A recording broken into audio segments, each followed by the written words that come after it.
हरि ओम नमो नारायण जय काल भैरव बाबा। भिडियो हेर्नुहुने सबैलाई नमस्कार। आज म सपनामा बिरालो देखे के हुन्छ भन्ने विषयमा चर्चा गर्न जाँदैछु। यस भिडियो तपाईँको लागि उपयुक्त हुन सक्छ। त्यसकारण भिडियो स्किप नगरी अन्तिमसम्म हेर्नुहोला। सपनाको हरेक अर्थ हुन्छ, त्यस्तै सपनामा बिरालो देख्नुको पनि आफ्नै अर्थ छ। बिरालोलाई भगवान लक्ष्मीको स्वरूप पनि मानिन्छ।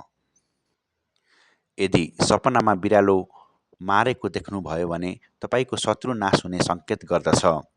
यदि सपनामा कालो बिरालोले तपाईँलाई पछ्याएको देख्नुभयो भने तपाईँलाई कसैको नजर लागेको हुन सक्ने सङ्केत गर्दछ वा केही नराम्रो परिस्थिति आउने सङ्केत गर्दछ।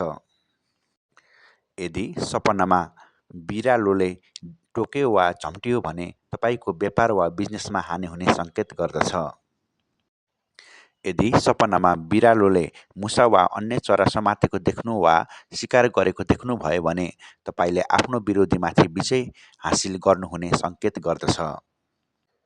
यदि सपनामा बिरालोको बच्चा देखेमा कार्यसिद्धि हुने सङ्केत गर्दछ।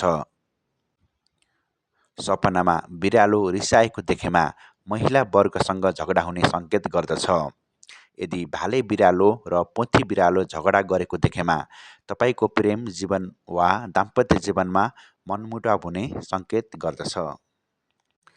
सपनामा सेतो बिरालो देख्नु वा बिरालोको उपचार गरेको देख्नु यो एकदमै शुभ सपना हो।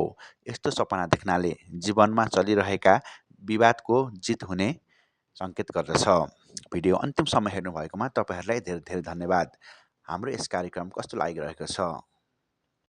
जस्तो लागिरहेको छ त्यस्तै सल्लाह सुझाव दिनुहोला।